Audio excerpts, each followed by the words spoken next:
We are here. Perfect. Okay. Can somebody comment if you guys are watching this and just make sure this is all working? We had some technical difficulties, but we are here. Let's see. Okay. I see there are some people viewing. Comment below if you see this, if you hear this. We're good. We did. Wow, I have never felt more like a millennial. Enough to be confused, but also enough to figure it out. I'm also I mean, we're in 2023. Can they not make things more simple? I don't even know. Okay.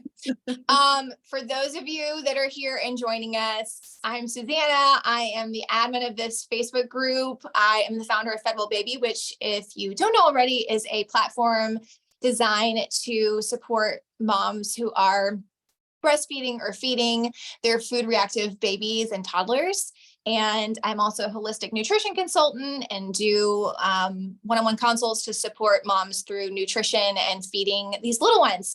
So I am super excited about this. I have Taylor Soderberg, who's joining us. She is an MD. She has her PhD. She is the medical director of Tiny Health. And Tiny Health, I discovered last year, has been a total game changer for my family personally. I have tested everybody in my family except for my husband. He's next.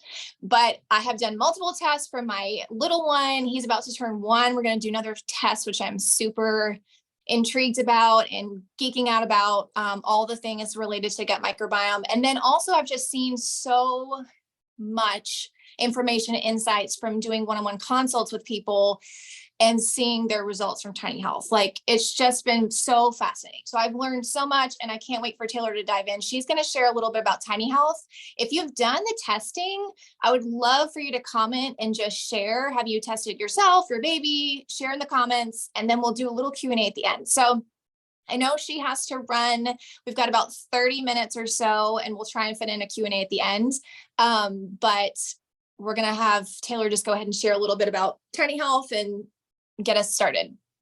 Yes, thank you so much for having me here today. We are so excited to have been working with you for as long as we have. You've been with us since, the early days. Tiny Health is a very young company, but it's an incredible test that has really filled a gap, because prior to this, there was no testing for little ones, for babies, when it comes to the microbiome.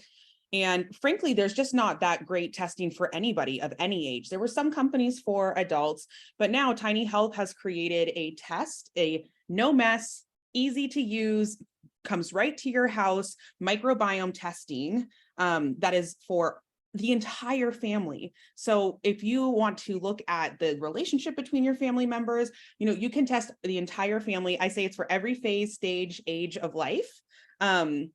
And so it's a great at-home microbiome test, and it's just this tiny little. Actually, I'm gonna grab my box real quick. It just comes in this cute little box, and this arrives at your house. And then this is how easy it is to test your microbiome. It's just a tiny little swab, no mess. And so what you can do is you take a little sample and then you send it in through the mail, and you get a report on your entire microbiome, including who's there, what their functions are, and a relationship to different conditions. And that can really help you figure out, get to the root cause of some of these symptoms that maybe have not been able to be addressed or fully addressed by other routes. And so you get your full microbiome report. And the great thing is that we use the best technology there is. Other companies use something called PCR, little science nerdy here. We use something called shotgun metagenomics, and that is the best way to get an accurate sense of everybody who's in the microbiome and what their function is.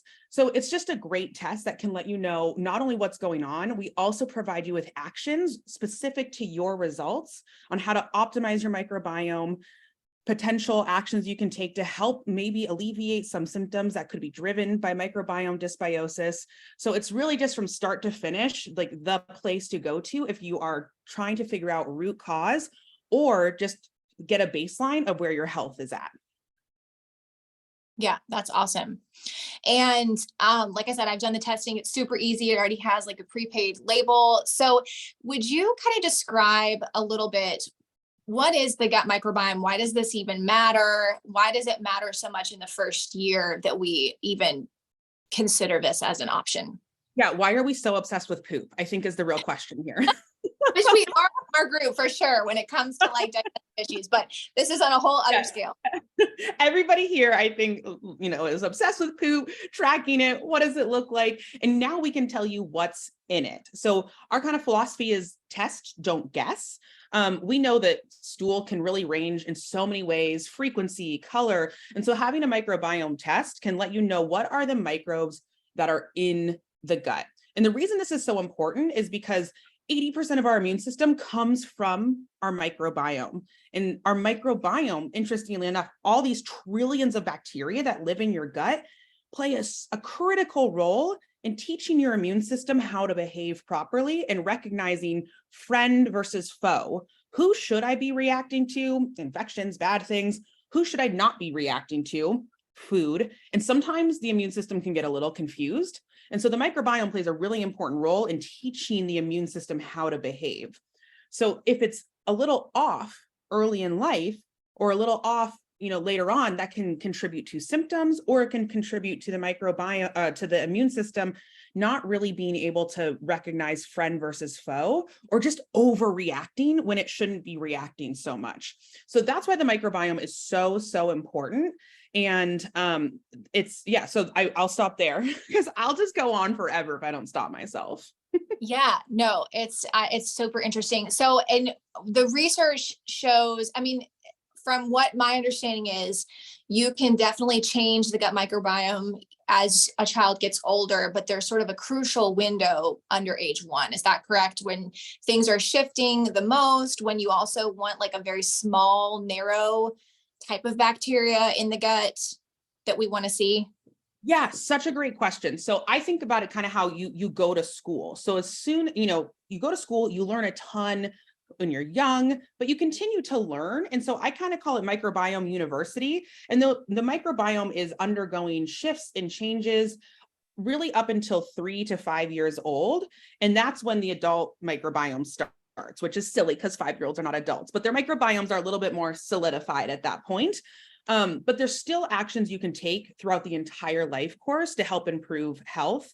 But you're correct that the earlier on, that's the first exposure the immune system's seen, and that's where it's going to be learning a lot. In the first 1,000 days is particularly critical, and that does also include pregnancy, gestation, because how you're born, the microbes you're exposed to during delivery or early in life from mom and shared close contact really make a difference. And so those first 1,000 days are when the immune system is rapidly learning everything it can from the microbiome. And then as it goes along and, kind of graduates to older stages, kind of maybe you specialize a little bit in its knowledge, like it's going to college or it's going to grad school as it gets a little bit older. And then eventually it leaves microbiome school and it's learned what it's going to learn. So it really is critical to get in there early and make sure it's learning correctly, because it's kind of hard / maybe not possible to unteach the immune system how to behave if it learned how to behave poorly. So the earlier you can check in, the better. That being said, if your kiddo's a little bit older or you're an adult, there's still options that you can have to reduce the inflammation that your microbiome is contributing to your body. So early on, it's educating the immune system, but later on, it could be triggering the immune system. If you have a sensitive immune system, you do not want your microbiome triggering your immune system. So taking away that trigger by optimizing your microbiome health, even if you're past those first 1,000 days, is really important for also not contributing to chronic inflammation. Mm-hmm. Just some of the things that I feel like we see with just certain food eliminations or whatever to help reduce inflammation and help within the gut microbiome too, which can be very different depending on what's kind of the underlying root cause of that. Can you share, okay, so you talked a little bit about gestation and pregnancy. For some people in our group who sort of automatically get a diagnosis of dairy protein allergy, and I know you guys are doing some research right now with Free to Feed, which I want you to chat about in a minute, but just chat about briefly some of the things that can contribute to not having friendly bacteria at birth. What, what maybe something that's a red flag that would be a cause for a mom to maybe consider doing this testing? Yeah, absolutely. So it's all about like stacking the odds in your favor. We know that there are certain things that can alter the microbiome early in life if that exposure happens, but it's not always, 100%. And so some of those things that can contribute to more dysbiosis early on is C-section delivery. Again, we are thankful for modern medicine and making sure the most important thing is that everybody is okay. However, we do know that C-section delivery can result in a different colonization in the baby microbiome because they're not getting exposed to the microbes through vaginal delivery. They tend to, get more hospital associated or skin associated microbes. Something else is just how you feed. Again, feeding your baby and making sure that your baby is growing and happy is the most important thing. However, we do know that different types of feeding contain different nutrients that can support the microbiome in different ways. So for example, formula may or may not have something called human milk oligosaccharides in it. And that is the favorite food of the beneficial bacteria that's ideally dominating a baby gut. So if you're using formula, then maybe an HMO supplement or having one that has HMOs. But again, maybe not, depending on your sensitivities. So it's really just a combination of different things like that. Again, whatever you're doing is great and wonderful because you're a mom and you're making sure that your baby is happy and healthy. But we do know there are certain things that can, like your diet, your mode of delivery, can certainly influence the microbiome in a way that leads to more dysbiosis. However, mom having bifidobacterium can really help colonize baby, regardless of how they're feeding, regardless of how they were born, because that shared close contact really does influence baby's microbiome as well. So optimizing mom's microbiome health can be so helpful for, and really the whole family, everybody who has close contact with the baby. And so we know that can be really beneficial. Being aware of antibiotic use when you have options not to use antibiotics versus when it is, highly recommended that you do take them. So that's another thing that can influence the early life microbiome. And the good thing is that when we test, we can identify the deficiencies regardless of where it came from and provide recommendations to help optimize that microbiome. And I also want to share that we do see these dysbiosis Yeah. In some kids also who are vaginally delivered and exclusively breastfed. Sometimes the right tools just didn't get in there initially. So you're doing all these amazing, healthy things, but still, if you don't have the right tools to work with, you still might have more dysbiosis. We've also seen kids who are born by C-section formula fed and their family microbiome environment is great and they have a really nice microbiome. So it's not 100% anyway. And again, the message here is you do what you need to do to be safe, healthy, happy, and Tiny Health is here to figure out the impact on the microbiome and help you get that on track during those first 1,000 days to help reduce the risk of these chronic health conditions. Mm-hmm. Yeah. And I feel like it's particularly, aside from like any symptoms that people are experiencing in this group or whatever, just making the habit of testing after antibiotics is so helpful. Like I had a terrible bacterial ear infection back in January and I did testing after that for myself and my baby. And it was so helpful just to be able to see like, okay, this is what my gut looks like. This is what his gut looks like. And then these are the probiotic strains that we need. These are the supplements we need to kind of get us back on track. And I was so thankful that our results did not look as bad as I thought they would after that round of antibiotics. But, and actually mine almost looked weirdly better, like, because I think the antibiotics also wiped out all the, like, some nasty bacteria that was also in my gut from beforehand. So it was a little bit like of a clean slate for me.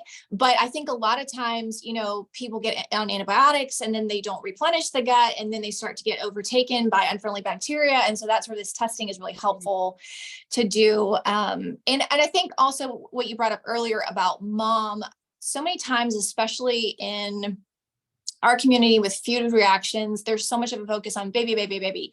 And we forget that, like, especially with breastfeeding, that it's a duo, like it's a dyad between mom and baby. And so it's really important to consider, how is your gut health contributing to what is going on with baby as you're working through all of this. And that's why I really do encourage a lot of times to test both of you and see, because I've seen people test just baby through Tiny Health, and they're working on baby's gut health, and things are not getting quite as good as they, would like it to be. And then they finally do their own testing and realize that their gut microbiome is not in a good place at all. And once they start to work on their gut, then you start to see some better things happening. Yeah, I love that you brought that up, because it's something that we have been discussing as well, because we look at so many results here. And so, there's a lot of great research in the microbiome, but there's also a lot more left to be done. And we are able to get some insights, and there's some research backing it, but we have seen that, sometimes it really is mom does a test and we're like, oh, like the hypothesis is that if there's systemic or whole body inflammation driven by the microbiome, that can potentially pass through breast milk. So even if I've done all this work, my baby's microbiome is looking really on track, why are there still symptoms, or why have we not, sort of move the needle as much as we thought we would? It's a really good idea to test mom as well. Just, for that reason, you're doing all this hard work, and we want to make sure that you have all the right information to help figure out, where do I put my resources? What are the best next steps? And sort of touching on that from a research perspective. Yeah, tell us what testing you guys are doing. So Tiny Health is, a really research-driven company. Everything that we recommend is backed by literature. And we also want to help contribute to the scientific literature, because we have the privilege of working with so many incredible families. And so we do have a research edition of our test.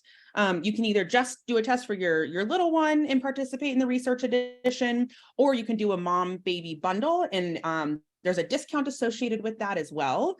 And the research edition qualifications are that ideally we no probiotics, no antibiotics 2 months prior to doing the research edition test.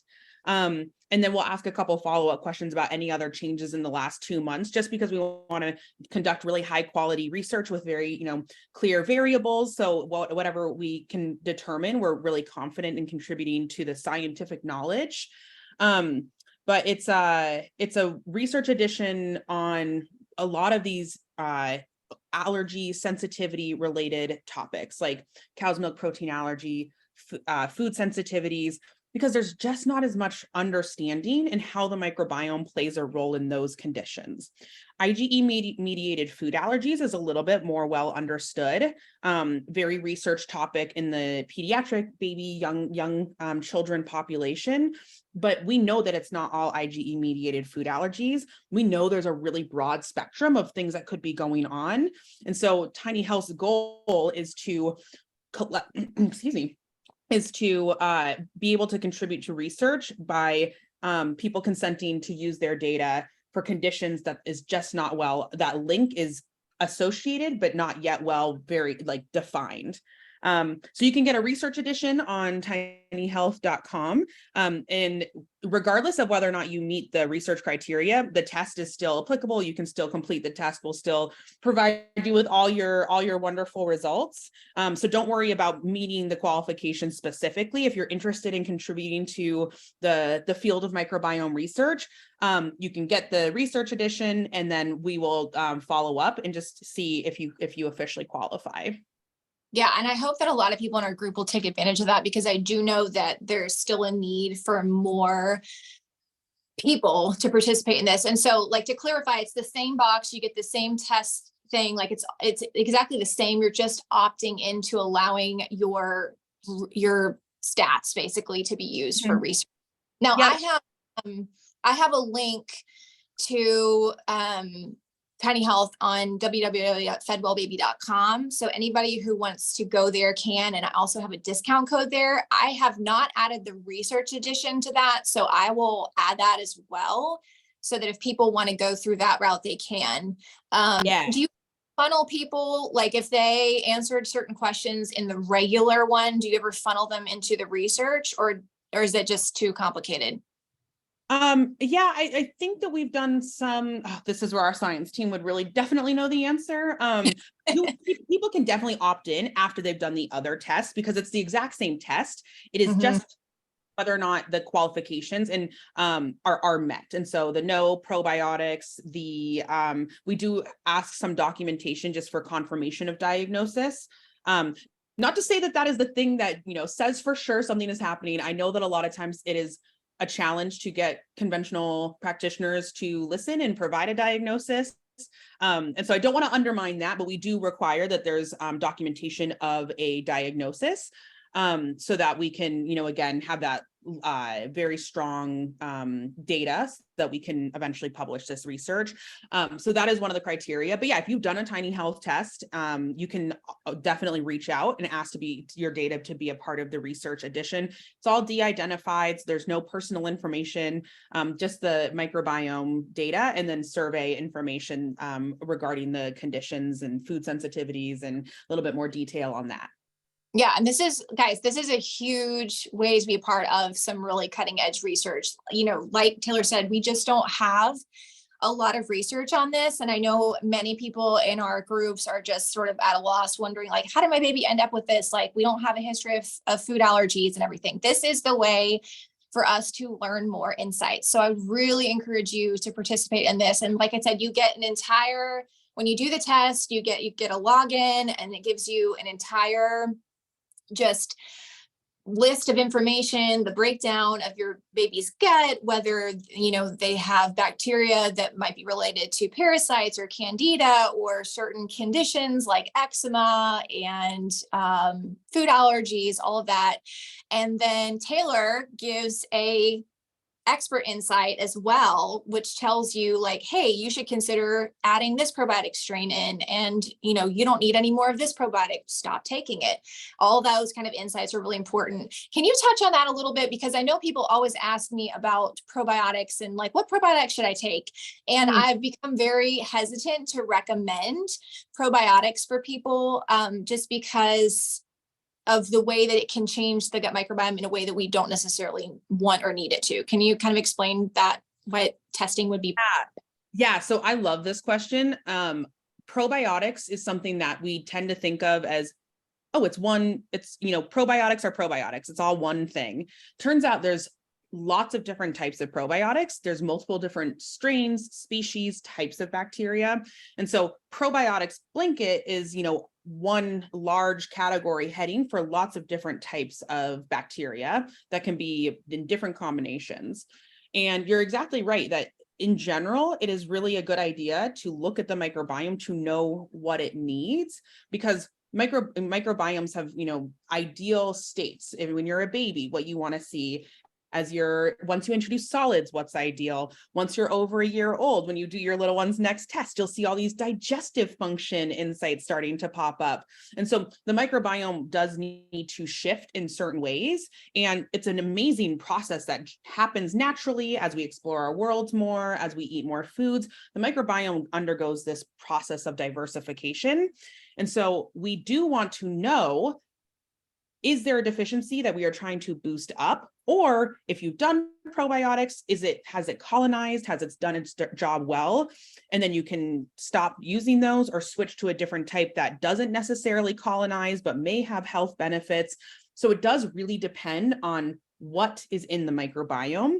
And then knowing when it's like important to know when to start, what to start, but also when to stop. And that is an equally important recommendation that can feel a little like at odds. You're like, no, I thought I was supposed to do something. And sometimes one of the best things you can do is to stop an action that you've taken that has already done a good job. And then you can keep, you can stop doing that and let the microbiome undergo this natural process.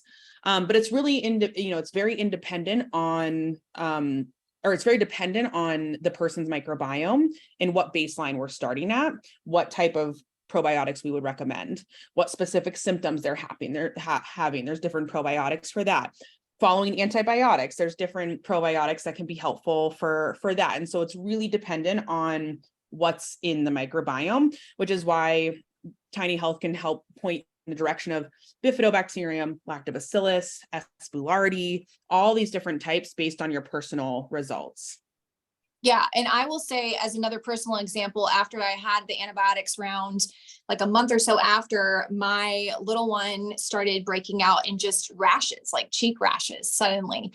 And so I did another round of Tiny Health testing for him. And at that point in time, found that he was completely lacking a certain strain that's related to resolution with eczema, and also in some cases dairy protein allergy. And so he had plenty of the other types of bacteria strains that you typically would be giving in most of those, baby probiotics, but I very specifically gave him that strain, and I have seen resolution of the rashes.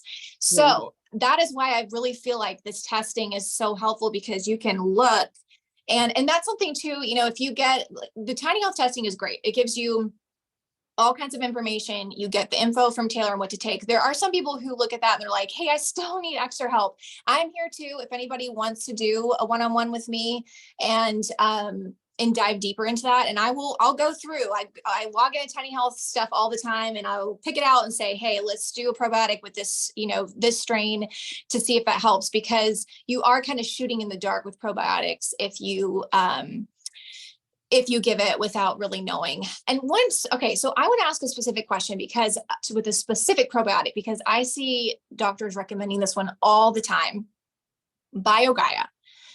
Is okay. I don't feel like I see a ton of results with that one. Do you feel like that one, as a general like probiotic strain type brand? I mean, I feel like there's other brands out there when it comes to, the recommendations that Tiny Health gives, and that might be one that you guys have on your list for specific people. But sometimes I feel like certain probiotics are just being marketed to medical professionals as like, hey, we want you to recommend this to every person under the sun. And so I see a lot of people on that one. Do you have any just like specific? Yeah, so I have some thoughts here on this. I do think, high quality probiotics does not necessarily mean that everybody needs to be taking the same high quality probiotic. Products like BioGaia have a very specific strain in it. And there's research that has been done demonstrating efficacy, or that it works for very specific symptoms. And so because of the strong research backing for that one specific product, that is where, so I come from the world of conventional medicine, so I kind of have a little bit of the insight on like how this happens. There's sort of a certain point at which it becomes, the research backing becomes strong enough that conventional practitioners are comfortable with recommending it. But I would also say that in my experience, having gone through my medical training fairly recently, this is not a topic that is very well understood. The microbiome, it is mentioned, so it's great. People are aware of it. But a lot of the ins and outs, especially when it comes to probiotics, is not something that is yet formally built into many medical school curriculums. It is improving, I would say. I think that, the fact that doctors are recommending a probiotic at all is evidence that this, change does happen, and we're recognizing the importance of the microbiome. But I think there can be a little bit of tunnel visioning when we don't have a wide range of things to recommend. And so it's usually recommended when things are recommended is because there's a lot of research backing, but it still needs to be applied in the right way. And it also doesn't mean it's necessarily going to work for everyone, but that is the strain in that particular brand is one that has been demonstrated to help relieve colic symptoms, which again, that diagnosis is a whole other can of worms, because that is, an insane bar to meet in order to get help, because that's, I don't know who invented that, but they've clearly never been around a baby who is experiencing these symptoms, because nobody's waiting for that 3 weeks every 3 hours. It's too high of a bar. But there is evidence around that. So I do think that, it's the most important thing is if something works for you. Even high quality products don't always work for everyone. They tend to work more often for people, but sometimes high quality probiotics don't colonize in one person's gut for some reason. It doesn't mean it's necessarily bad. It doesn't mean there's, sometimes it just doesn't quite fit, and it's good to try a different product. And I think you bring up another really good point, that marketing does play a really important role in what we're exposed to. And so it's great to, a company like Tiny Health or working with a practitioner can be really helpful, because you're not just getting like your choices aren't being made by what company has the best marketing. It's being made by, it's being guided by companies that have done their due diligence to know there's evidence that this works. We see it working in our resamples. And so Tiny Health does have recommendations, and we haven't looked at every probiotic on the planet, but we only put things in our action plan list that is evidence driven. We see evidence of it working for people. So it is helpful. And we have some guides through Tiny Health too, and what to look for in probiotics, because like you said, sometimes one product just has a lot of marketing or kind of gets into the niche of certain type of practices. And while it might be good, it might not be right for everybody. And so we try to empower families, empower practitioners to know what makes a high quality probiotic, what you can look for, and provide our own recommendations that have met our bar. But I think you just bring up such a good point in, what we're exposed to versus what is the best option for us. Mm-hmm.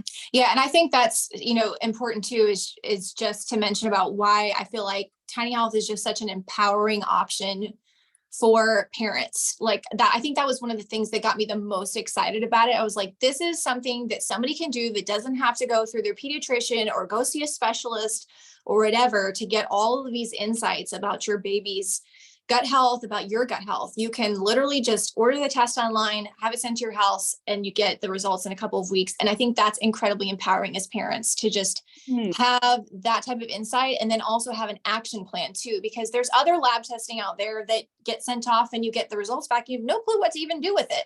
So that's what I love about Tiny Health is they make it so user friendly.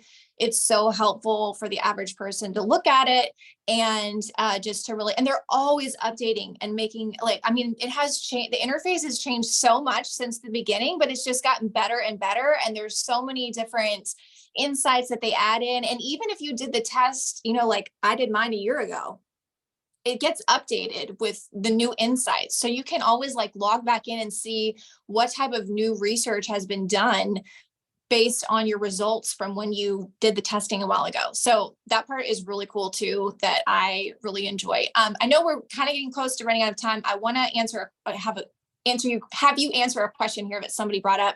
Okay. Should probiotics be stopped prior to testing? Like if you're not doing the research kit? Love that question. Yes, we recommend stopping probiotics 3 to 5 days before sampling. So that way we can get a sense of what's actually colonized or sticking around in the gut. Otherwise, we risk testing, probiotic that's passing through. Because some probiotics do colonize, but maybe not all of it colonizes and some of it passes through. Other ones, we don't anticipate it to colonize. It can still have a beneficial effect on the microbiome community. And so we don't want to see something and think it's overabundant when really it's just passing through probiotic. So we recommend stopping 3 to 5 days. And then you do your sample, and then you can pick the probiotic back up if you would like while you're waiting for your results. You can hold off on it and wait for the results to, come up with an action plan based on the results. There's no wrong way to go about that. And, while you're waiting for your results, we do recommend stopping 3 to 5 days before sampling. And that kind of goes for if you're giving any sort of supplements that you are specifically hoping have an impact on the microbiome, and you're wondering if you can stop using them.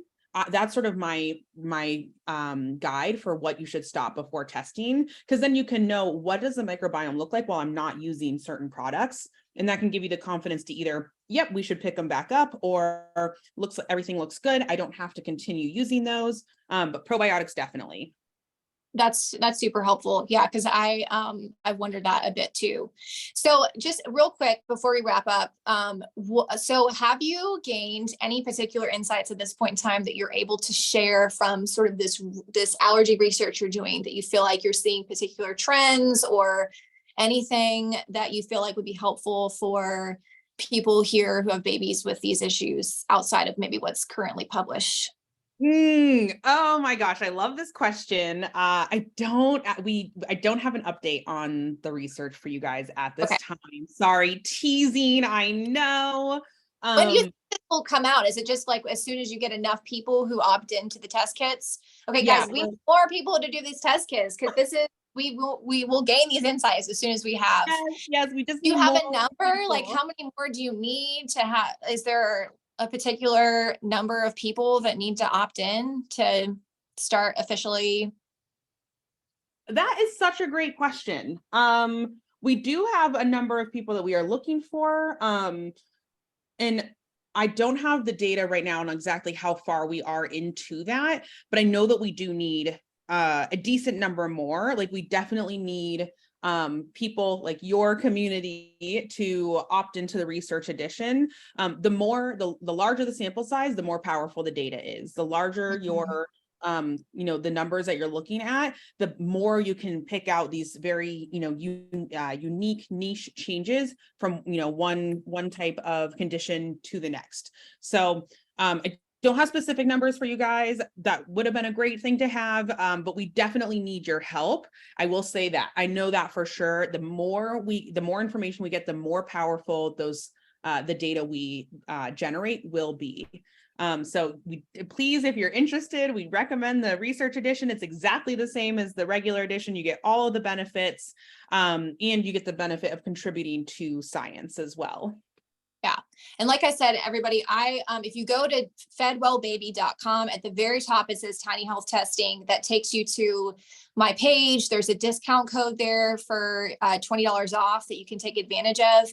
And I will add in another option on the website for the allergy test kit so that if you want to go through that route, you can do that as well, which would kind of be the preferable route, I would say, unless you've had antibiotics or probiotics within 2 months and you don't meet those criteria. But otherwise, and we really should all be funneling through the other version of the group. You most likely meet those criteria unless, like you said, you've been doing probiotics. So yeah, and we will do the legwork to figure out if you qualify or not. If you're interested, go ahead and get the research edition and we will take it from there.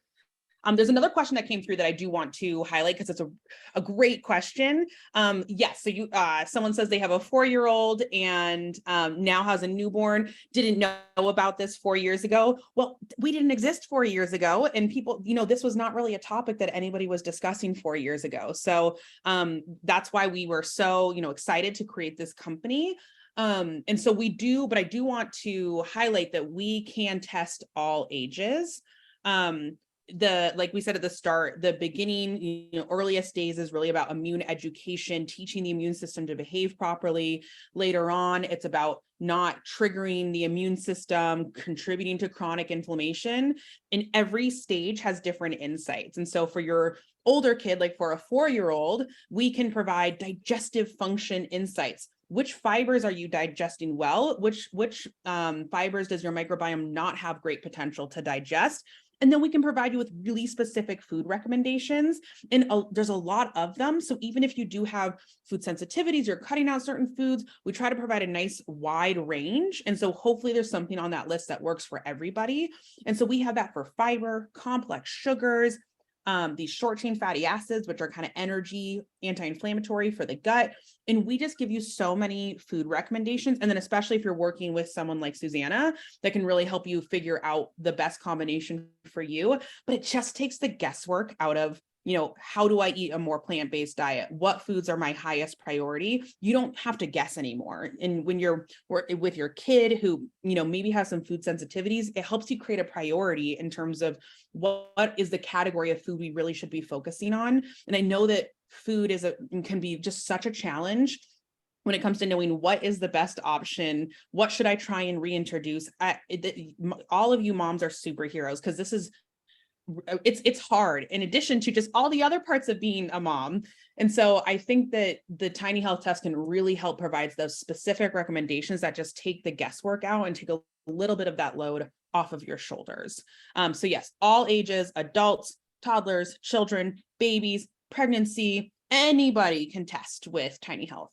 Yeah, and I've tested my 3-year-old for rashes and symptoms that she's had, and I tested my 6-year-old after he had antibiotics just to see where his gut was at. So I've utilized it for different ages as well, and have found it to be very helpful to know what to add back in.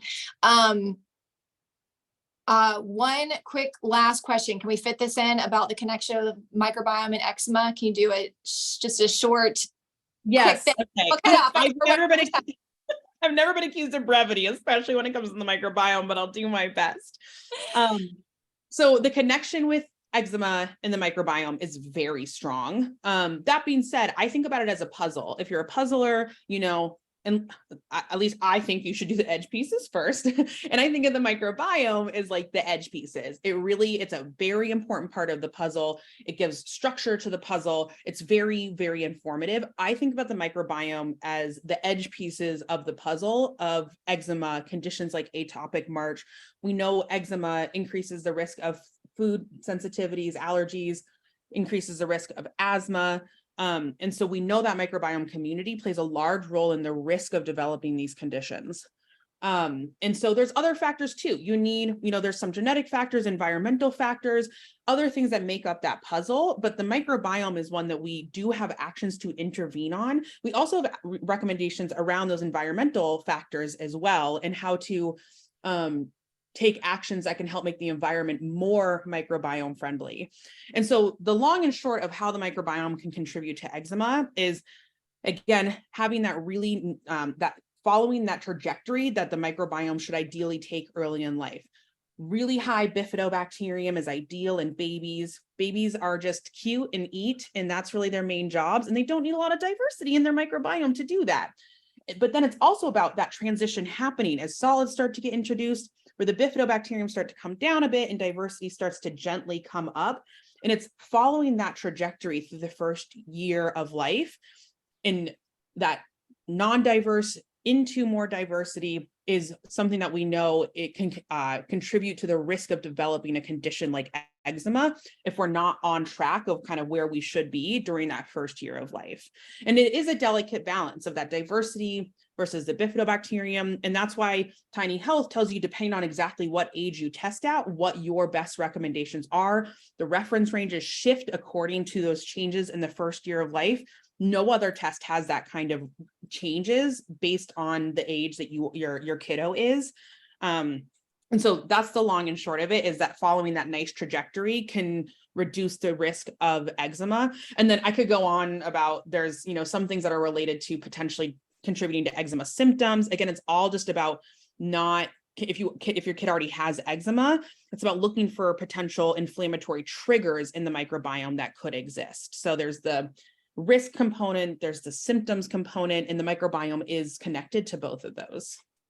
Yeah, that's great. And my baby's last Tiny Health result did show some markers for eczema when he was flaring with those rashes. So like I said, I'm about to test him again, and I'm curious to see if maybe that's even gone away, which, would be the ideal thing, having addressed some of those issues with certain targeted strains of probiotics. So yeah. I'm geeked out about all of this too. I mean, I can sit and talk about this all day long. I just feel like it's such a core thing. And I feel like we're missing out if we're not taking, my hope and dream is that this would be like a standard type of testing in every pediatric office, as like what you do, like you test your child's iron levels and whatever you do for your monthly or yearly checkups, that this would just be standard. That would be what should ideally be happening. And it's not. And I think we will get there at some point in the future, but you all are already ahead of the curve.